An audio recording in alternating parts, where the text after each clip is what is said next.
On voit ici comment supprimer une partie d'une image qu'on est venu insérer dans Word.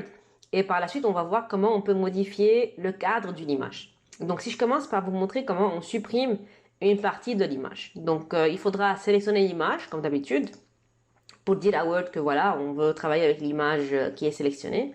Et puis après, on va dans Mise en forme et on clique sur Supprimer l'arrière-plan. Donc là, on va avoir plusieurs options ici. Vous voyez, il y a un onglet qui a été ouvert. Et il y a aussi des options comme marquer les zones à conserver et marquer les zones à supprimer. Et après, conserver les modifications et ignorer toutes les modifications. Donc, vous voyez ici, il y a une zone qui a été mise en mauve. Et puis d'autres qui ont été conservées depuis la figure d'origine.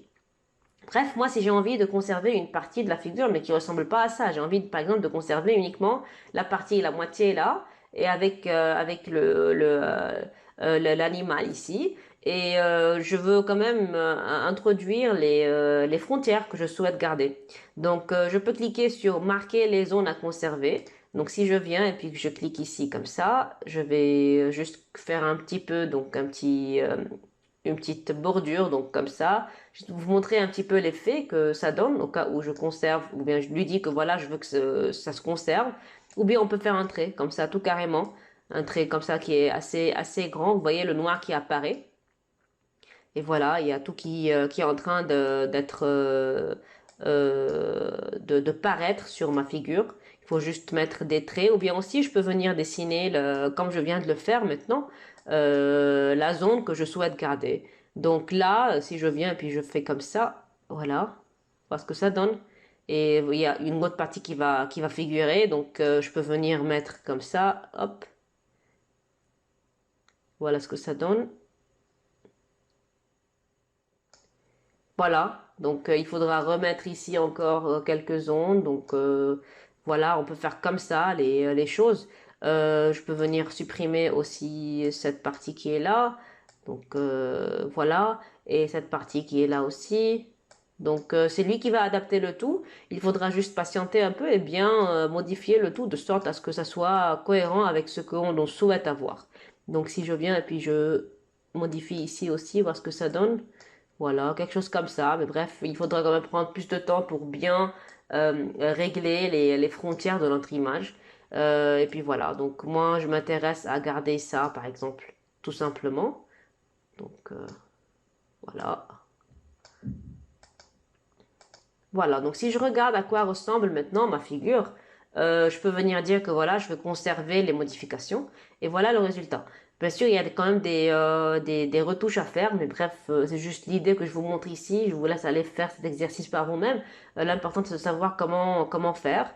Et maintenant, ce qui est aussi intéressant, c'est que si je viens, donc je vais aller dans mise en forme, habillage et mettre ça devant le texte. Comme ça, si je bouge comme ça mon image, vous voyez bien que le blanc, l'arrière-plan, il a complètement disparu. C'est pas que il y a toujours du blanc, c'est quelque chose de transparent et que si je viens mettre ma figure devant le texte, il y a le texte qui va paraître normalement.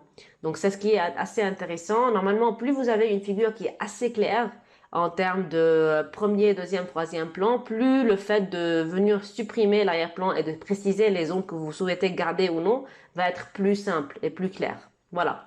Donc voilà comment on peut supprimer une partie de l'image. Maintenant, si j'ai besoin de modifier le cadre d'une image qui a été introduite à l'intérieur d'un texte. Donc, comme je l'ai fait ici, je suis venu mettre cette image ici dans un texte. Et voilà le cadre de l'image. Et vous voyez bien qu'il y a quand même un espace vide ici qu'on pourra quand même utiliser pour faire donc entrer du texte. Sauf que je peux pas parce que le cadre de l'image il s'arrête donc il est sous forme d'un carré. Et donc pour changer ça, je sélectionne l'image comme d'habitude et là on doit aller dans mise en forme et cliquer sur habillage et là on doit choisir modifier les points de l'habillage. Et on va avoir des points, des carreaux noirs qu'on pourra prendre et des bouger comme ça. Vous allez me dire oui mais il n'y a pas assez de points pour reformer la forme voulue à côté du contour du ballon. Non, il n'y a pas de souci comme ça parce que si jamais je reclique ici sur la ligne en rouge et que j'écarte un petit peu le tout, je vais avoir un carreau qui va se créer pour moi automatiquement. Donc voilà, c'est assez pratique. Donc je vais juste arranger ça rapidement et donc créer d'autres points pour avoir un contour qui est quand même assez logique pour mon ballon. Et voilà, c'est comme si je suis en train de refaire le cadre de ma balle. C'est moi qui le définis d'une manière à ce que ça soit vraiment très très proche, autant que possible, du contour du ballon. Donc voilà, il suffit maintenant de cliquer à l'extérieur de mon image pour confirmer le tout. Et maintenant, si je reclique, vous voyez bien que le texte, il est toujours en dehors. Pourquoi? Parce que le contour, il y a encore un arrière-plan qui n'a pas été supprimé parce que ça, c'est un arrière-plan qui est blanc et non pas un arrière-plan qui est transparent. Donc, c'est une photo où il y avait un arrière-plan qui est blanc. Et donc, je dois recliquer sur supprimer l'arrière-plan. Et là, donc je vais juste cliquer sur marquer les zones à conserver. Je vais conserver cette partie-là. Je vais cliquer conserver les modifications et voilà. Voilà comment maintenant mon arrière-plan a été supprimé. Et le fait de venir mettre le texte entier donc en mode justifié va me permettre de vraiment avoir le texte qui entoure mon ballon de sorte à profiter de l'espace qui était avant pris par le cadre de l'image. Mais vu que maintenant je suis venu moi-même le modifier, je peux venir quand même profiter de l'espace et mettre du texte.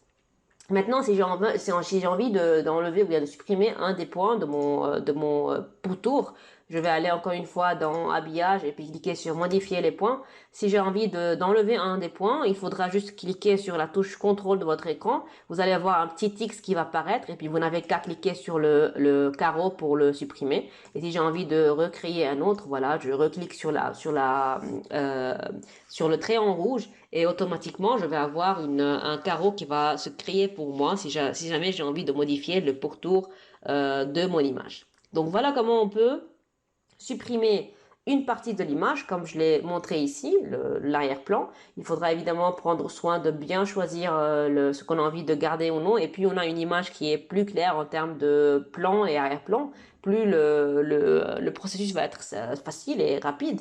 Et on a vu aussi comment modifier le cadre d'une image en spécifiant nous-mêmes les frontières de notre image, en allant dans habillage et modifier les points de l'habillage. Et puis on a bien mis en tête que voilà, il y a un background, bien un arrière-plan qui était déjà là en blanc, et on a dû le supprimer avant de pouvoir voir l'effet de la modification du cadre de mon image, comme c'est vu ici à l'intérieur du texte. Donc voilà pour cette leçon.